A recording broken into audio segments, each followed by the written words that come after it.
small, okay? Now I'm going to extend, and then I'm going to explode into them. So as I step here, now I get actually bigger here into my shot. So it's like high crotch, double single. So here, high crotch, double, single. Okay?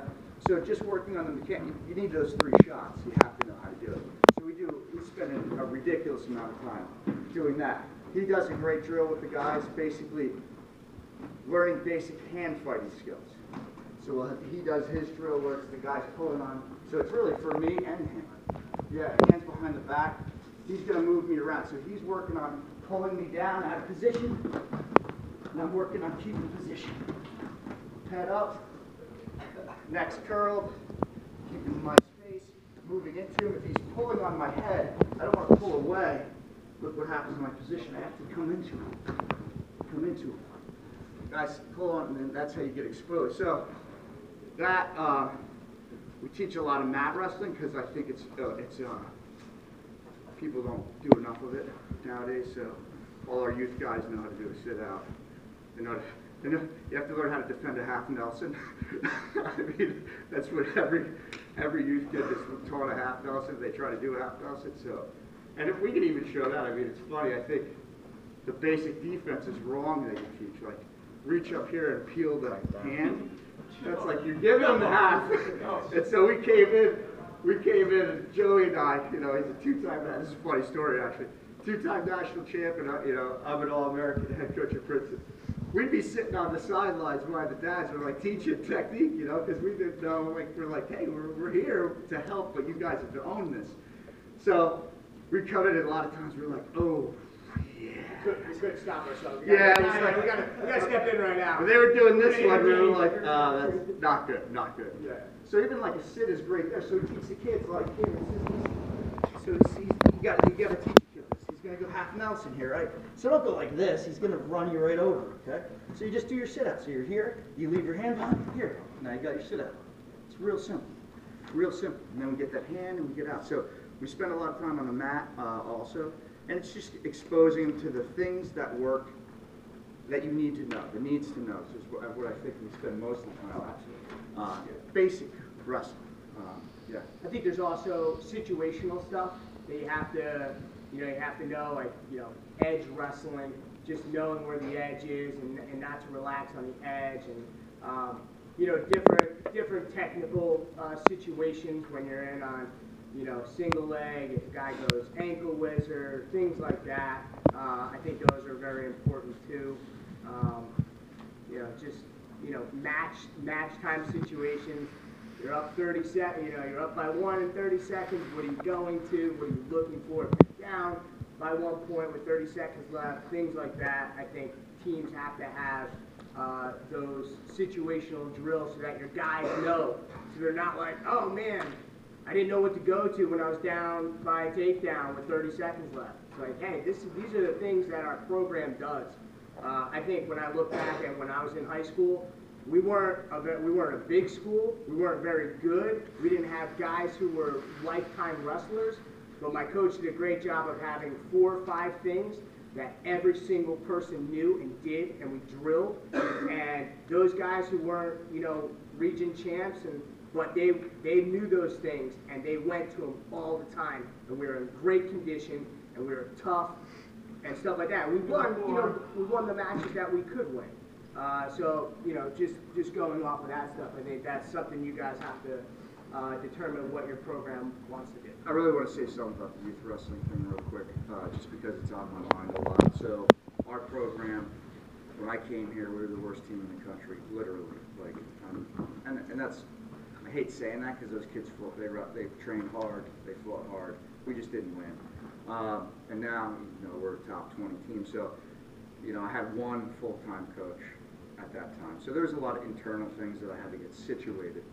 And that was all my focus, was like building the infrastructure.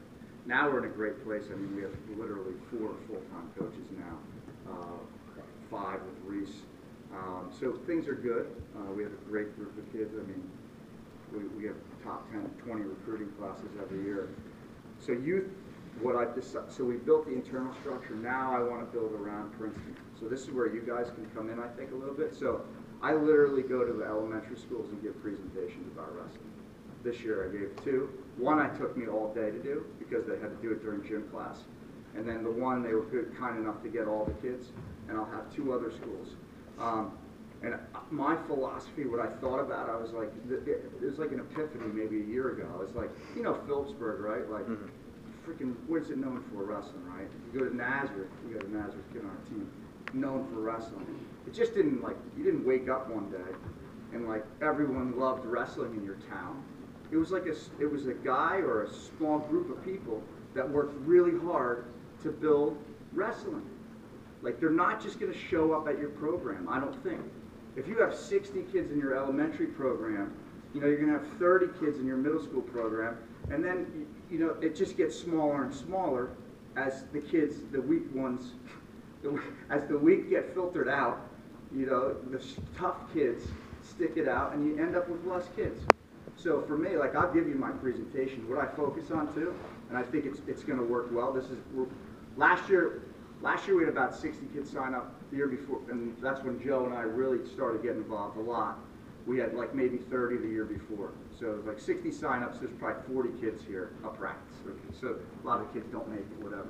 But this year I think we're going to see a real spike in numbers because a lot of kids in the schools are talking about it. The thing is, I think that, like I said, like, it was a small group of people that made it happen, that made it important. And so that's what we're doing here. I think that's what you got to do. Like, you can't wait for the kids to show up, right? They're not going to show up. Half of your job, at least half of your job, is like pushing the youth and making sure you have good coaches. So I'm trying to figure that out now, so I think a lot about it. Again, I don't teach anything else but wrestling. So I think about this all the time, how am I going to grow wrestling? Oh, to my point about my presentation, so the administrators love it. So the administrators love it because first thing I talk about is inclusion. Any size person can wrestle. You're matched up by size. The second thing I talk about, I say, do women wrestle? And they go, no, not really. Maybe some say, yeah. And then I say, well, we just had our first Olympic gold medal. So I show the match of Helen Morales winning gold medal. Then I say, but what about physical limitations? I say, you know, if the guy's stronger than you, you can use your quickness. If the guy's quicker than you, you can use your strength. And if you don't have any of those things, you can use your will and your mind. And then I say, how about a guy who doesn't have a leg? And then I put up the picture of Anthony Robles, and they're like, oh. And then I'm like, this guy won the biggest thing you can win with one leg. And I got chills right now.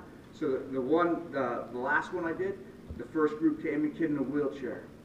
The principal told me he could run faster on his hands than other kids can run on their feet. I was like, I got to get this kid, you know? So then I talk about Robles winning a national title. And so the administrators love it. They think it's inclusion and stuff. So I don't know. I just went on a tangent there. I'm really interested. Our numbers are going like this, everybody. Now I'm on my soapbox. Like wrestling numbers, they're going down every year. We need people to step up. Because for me, I wouldn't even be here right now. My parents didn't go to college. Right? So I wouldn't even went to college if I didn't have wrestling.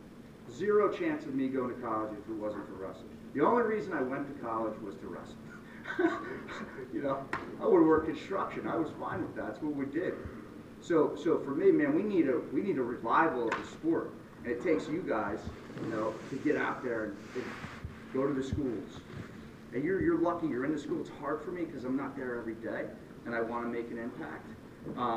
But that's my final plea. Soapbox. Oh, I'm going to get off my soapbox now. But, man, you guys are here. Like, you're the revivalists. You want Raritan? Look at it. Raritan's here every year. They bring a crew of guys. They're getting the system set up. Man, it's like every level is here, right? Every level. That's what you need. That's what we don't have right now, and we're trying to build that. So, anyway, sorry about that.